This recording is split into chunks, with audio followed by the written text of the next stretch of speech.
저는 오늘 장의 공략주와 그리고 내일 증시에 대해서 미리 전망해보는 시간이 마련이 되어 있습니다. 먼저 수평계 투자 노하우부터 2부 출발합니다.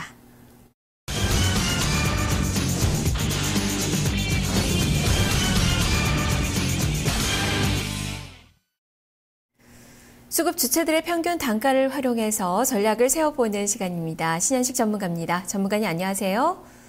예, 안녕하세요. 네, 먼저 수급 상황 보죠. 외국인 투자가들 3대 시장에서 모두 파는 모습이 나오고 있는데 지금 유가증권 시장에서 4,889억 원의 매도세에 큰 부담으로 작용을 하고 있습니다. 과연 어떤 종목을 사고 팔고 있는 건지 평균 단가도 분석을 해주시죠. 예, 오늘 이제 외국인들은 KB금융을 42만 7천 주 정도 좀 매수를 하고 있고요. 외국인들 순매수 상위 3개 종목이 은행주에 좀 포진이 돼 있다라고 좀 보여집니다. KB금융 같은 경우에는 UBS 증권 창구를 이용해서 좀 매수가 좀 들어오고 있고요. 평균 단가가 4만 한 700원 정도 되지 않나 이렇게 좀 보여집니다. KB금융 같은 경우에는 주가가 좀 상당히 좀 무거운 주식입니다. 그래서 요거는 이제 4만 1,000원에서 4만 1,500원 사이에서는 좀 매도하는 전략이 좀 좋을 것 같고요. 그 다음에 이제 외국인들이 가장 많이 파는 주식은 기아차입니다. 네. 기아차 같은 경우에도 메릴린치 창구를 이용해서 좀 매도가 좀 나오고 있죠. 네. 평균 매도 단가는 4만 8,000원 정도 됩니다. 4만 8,000원 정도의 매도가 좀 나오고 있습니다. 기아차 같은 경우에는 이제 보유하신 분들은 환율에 대한 리스크가 있긴 하지만 지금 정리하시면 안 되고요. 한 52,300원까지는 추가 매수를 안 한다고 하더라도 그 정도는 좀 올라올 수 있기 때문에 보유하는 전략을 좀 말씀을 드리겠습니다. 네, KB금융은 조금 더 보유를 했다가 4만 1,000원 정도에서의 매도 전략을, 기아차는 보유의 의견을 제시해 주셨네요. 자, 다음은 또 기관 쪽의 매매 동향을 좀 볼까요? 기관 투자자들 지금 3,874억 원가량의 매수에 들어오고 있는데요. 투신권의 매수가 오늘 많습니다. 1,292억 원의 매수인데 과연 투신은 어떤 종목을 사고 팔고 있는 건가요?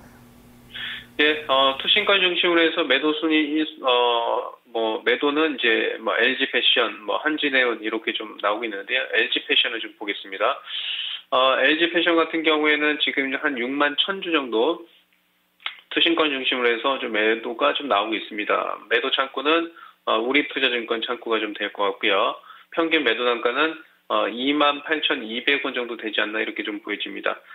단기적으로 추세가 박스권에 있다가 박스권의 하단부를 잠깐 좀 이탈했기 때문에 기술적 반등이 한 3만 원 정도 좀 들어오게 되면 그때 정리하는 전략이 좀 좋을 것 같고요.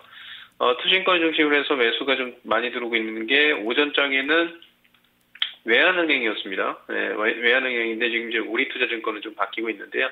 외환은행 좀 먼저 좀 말씀을 좀 드리겠습니다. 외환은행 같은 경우에는 지금 24만 주 정도 좀 매수가 좀 들어오고 있고요. 이것도 마찬가지로 우리투자증권입니다. 네, 우리투자증권이 그 투신권의 매수 창구다라고 좀 보여지고요. 단기적으로 이제 오늘 급등하고 있긴 하지만 매도하기보다는 일단 볼리저밴드 상단선 라인대인 7,900원까지는 좀 보유하는 전략이 좋지 않을까 이렇게 좀 말씀을 좀 드리겠습니다. 네, 보유의 의견을 그리고 또 LG패션은 반등시 매도 의견이 제시가 됐네요. 자, 연기금 투자가들의 이 매매 동향도 좀 살펴보겠습니다. 연기금 지금 현재 1,000억 원에 육박하는 매수세가 들어오고 있는데요. 종목별의 특징은 어떤가요? 연기금 같은 경우에는 지금 이제 집계가 좀 잘 안 잡히고 있는데요. 연기금이 매수일 순위는 이제 LG 디스플레이를 좀 매수를 하고 있습니다. 동양 창구를 이용해서 약 한 8만 4천 주 정도 좀 매수가 좀 들어오고 있는데요. LG 디스플레이 같은 경우에는 이제 1, 2, 3 바닥 형성된 이후에 규적 반등이 좀 나올 수 있다. 그래서 2만 9천 원까지는 보유하는 전략이 좋지 않을까 이렇게 좀 말씀을 좀 드리고요. 그 다음에 외국인들이 연기금이 매도하는 그 주식은 메리츠 증권입니다. 매도를 좀 하고 있는데요. 차트 한번 좀 흐름을 좀 보겠습니다. 3만 8천 주 정도 좀 매도를 하고 있고요. 창구 같은 경우에는 제가 봤을 적에는 우리 투자 창구가 좀 되지 않나라고 좀 보여지고요.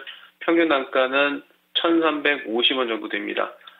메리츠 종금증권 같은 경우에는 오늘 이제 다른 증권사에 비해서 좀 상당히 상승폭이 좀 약하다. 뭐 이렇게 좀 보이지고요.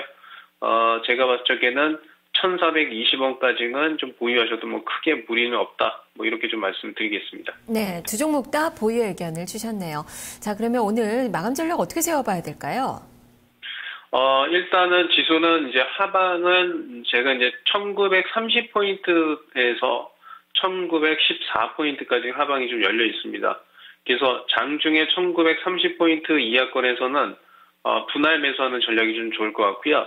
1930에서 예를 들어서 내가 현금이 50% 있다라고 하면 한 20% 정도 들어가고요.